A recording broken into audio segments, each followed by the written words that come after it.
In this video, we'll use the 2024 annual report of Dr. Martens plc to calculate financial gearing ratios.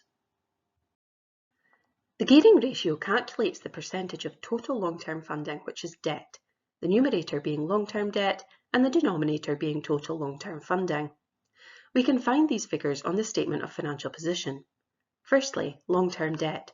Dr. Martens has 4 entries included under non-current liabilities. I want to only include those which are debt funding, so I'm going to include borrowings and lease liabilities. The equity figure is easy to find. Using these figures, we can see that gearing has increased from 50.8% in financial year 23 to 53.4% in financial year 24. This isn't a huge increase, but it is an increase nonetheless. The company is more highly geared in financial year 24 than financial year 23. It's difficult to comment on the value. Is 53.4% good or bad? Whether a level of gearing is risky will depend on the company itself. It would be most useful to compare this result with the company's target levels of gearing. We could also try and obtain a gearing level for a comparable competitor company. We can try to understand the movement in gearing by considering the elements included in the ratio. Borrowings have decreased by 7.1 million and lease liabilities have increased by 11 million. Overall, an increase in long-term debt of 3.9 million. Looking at the denominator, equity has decreased by 36 million. We can see that the main reason for the increase in gearing is therefore the reduction in equity. Even if long-term debt was unchanged, a reduction in equity like this would have resulted in an increase in gearing. Next, we can consider the interest cover ratio, which is calculated by dividing the operating profit by the interest payable. We can calculate operating profit by deducting overheads from gross profit. In this case, overheads are the selling and admin expenses. The denominator is interest payable. Interest payable is included in the finance expense in the profit and loss account.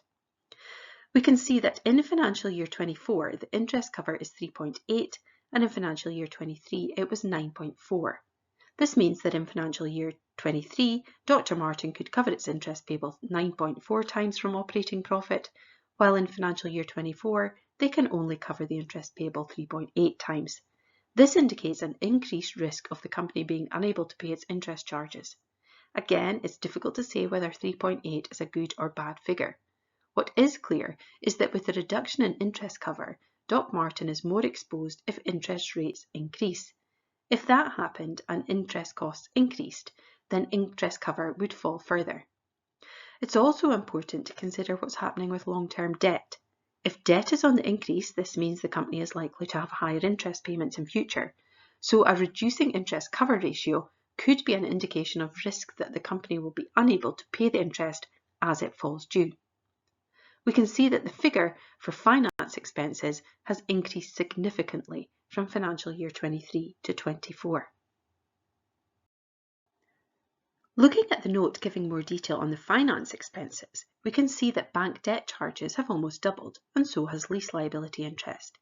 This infers that there's more debt, or perhaps more expensive debt. Looking at the non-current liabilities in the balance sheet, we can see that there's a small increase in lease liabilities, so we would expect an increase in the interest on these, although not perhaps such a big increase. Looking at borrowings, we can see that there's actually been a reduction in borrowings. Why then has interest on bank debt increased so dramatically? We can review the annual report to try and find out if there's any more information on debt movements. After having a brief review of the annual report, I did find this one piece of information about the interest rate charged on the loan, which accounts for the majority of the borrowings. Weighted interest in financial year 24 was 6.6%, while in financial year 23 it was 3.57%. This could explain why interest has increased. It's now being charged at a higher rate. We also need to think about the numerator of the fraction, operating profit. Dr. Marten's operating profit percentage decreased in the year, so this is also part of the reason for the reduction in interest cover. Again, once you've finished looking at a category of ratios, you should summarise your findings. We could summarise here that there has been a small increase in gearing and a large reduction in interest cover. This could indicate that the company is becoming more at risk of defaulting on their loans.